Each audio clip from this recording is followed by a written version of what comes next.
Good morning. It's Harvey Jackson. Just going to go through the article that I sent out, the Reuters article, just quoting what's going on with the canola and the China retaliation for the EV tariffs that the Trudeau put on.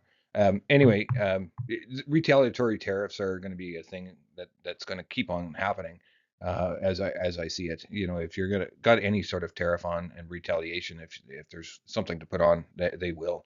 It might not always be on the product that they're trying to sell to you, but they'll find leverage on it if you've got anything that you can sell to them. So expect that on our dairy industry because Trump was out there talking about how much pressure he wants to put on dairy and softwood lumber because it's not fair. Boo hoo hoo, not fair. Anyway, so here we are.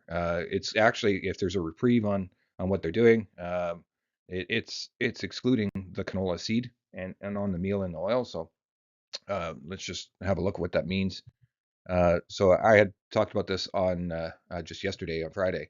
So this is the oil exports on as of January for to the U.S. and U.S. didn't buy a whole lot. Actually, China came in and bought the most out of all of the countries listed here. And if we look at the sum in here, this is August through to today or Jan, and United States is still the number one buyer of all the oil, but China is there, and that's what represents in this chart here. Because it's the United States have been a buyer or strong buyer up until January. With they thought that the tariffs come on. So if we just looked at this, and this is just a review from yesterday, Susan Shroud just talked about where the meal goes, and it's mainly into the dairy. There's a little wee bit into broilers, and I know there's a little wee bit into sow rations. I don't know; it's pretty hard to see there, but they can't include too much in there, otherwise it just goes straight through them. But because there's a fair bit of fiber in there, you put it into the dairy industry and get pretty good production. So if we just backed up and had a look at canola meal exports to United States, there they are, just a little wee bit this year so far. They buy the majority of the meal that's produced. And here, and I didn't include all countries, but here's China in the same period, and they are not a strong buyer, but they did buy a fair bit in 2021, and nothing so far this year. So oil imports, and this is just with my slide deck, you can't go back. So just keep note here that they were pretty strong buyers all the way up to 21. Varied year to year based on need. They already started to buy in January, as it stated earlier in earlier slide.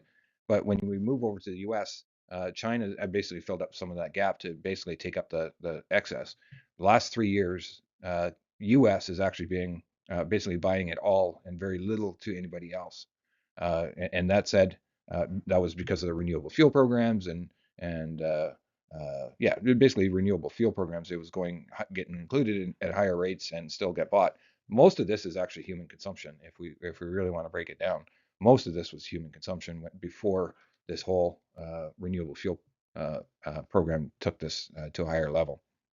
So what does this mean on canola exports? So far, and this is Jan to Jan, so far China leads the way on being our major importer of seed.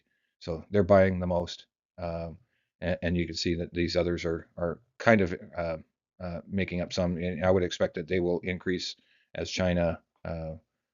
Because they would sell the oil to China as well if they needed, especially if and China, you got to remember that they can be pretty stubborn, but the replacements for other oils is pretty easy to find at this point. U.S. is exporting soybean oil because it's cheaper than canola and the crude palm oil, as I've been talking about for months. So apparently Richardson at Yorkton has pulled their bid, so there's no bids. So they're reactive to this news, of course, as well. But I expect this will actually have a lot of downside pressure. So guys with their options, I don't know, maybe just look to see if we can actually exit. The other strategy you might want, because it might overreact in a very short time, maybe buy some puts or something, because you can buy the put, but you might not be able to go short futures because it might gap lower. So, but you can buy puts instead, possibly. So that's just a thought, but we'll leave it at that for now, and we'll chat on Monday.